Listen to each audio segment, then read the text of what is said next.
Qu'est-ce qui pique? Non, rien ne pique, il n'y a rien qui va piquer, rien ne peut même piquer. Tu vois, ces deux jeunes Camerounais du quartier, comment on appelle, Bilik Aïmana, vers le quartier des Doudois. Dans mon village. Voilà, à Bilik. Les gars étaient en train de discuter au bénétariat. L'autre disait que vraiment, les gars polluent vraiment la vie, à la pollution dans la ville de Yaoundé. L'autre a dit que non, que ça n'existait pas. Moi, quand ils ont commencé la barrière, je n'étais pas là. Et puis, on m'a fait appel, il faut toujours composer le 119 19 19. Et quand je suis arrivé, j'ai donné raison au gars qui a dit que c'est vrai qu'on vraiment il y a la pollution dans la ville de Yaoundé. Vous voyez que tous les Camerounais, surtout les gens de Yaoundé, ils aiment la pollution.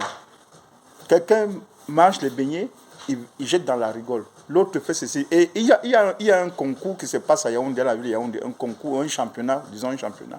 Quand quelqu'un dit que voilà, devant ma cour, c'est propre, il faut regarder la rigole. La rigole, toutes les ordures sont dans la rigole. Et quand la pluie commence, parfois le tonnerre gronde comme ça, on envoie les enfants vider les ordures dans la rigole. Oui, il y en a qui c'est un championnat qui se joue.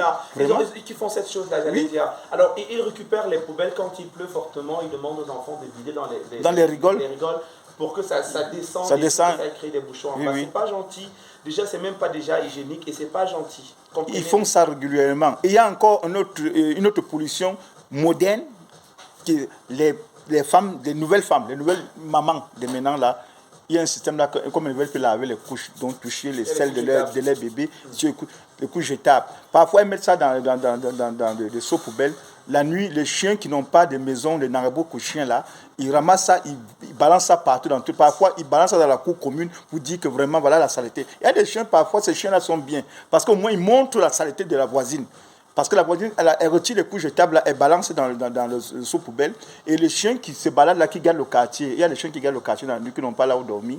Ils retirent ça, ils balancent ça sur la voie publique comme ça, pour qu'on dise que non, ce n'est pas bien. Vous voyez, c'est dangereux. Il y a aussi ceux-là. Vous voyez, par exemple, les bouteilles qu'on boit, la boisson, comme on dit, la plastique là, c'est beaucoup. C'est ça, ça nous dérange. Ça dérange, je vous assure. On ne peut pas recycler ça. Même ces enfants vendent de l'eau à 25 la bouteille d'eau. L'eau qu'on vend partout, au glacé à 25 ça ne peut pas finir. Ça serait toujours là. C'est vrai qu'on peut recycler quand même. C'est possible de faire un recyclage. Parlons des bouteilles plastiques. Il y en a énormément et cela bouche tellement de trucs dans les sais pas et tout, là, les caniveaux et tout ce que vous voulez. Mais on peut recycler. Je me dis toujours que la politique devrait peut-être venir des communautés qui devraient... c'est vrai qu'il y en a déjà, peut-être à Yaoundé des premiers. On rencontre des bacs là où il faut verser. Quand on verse des ordures, il y a toujours un petit bac là. Pour les bouteilles plastiques. On rappelle que c'est pour les bouteilles plastiques. Ça va où? Mais les communautés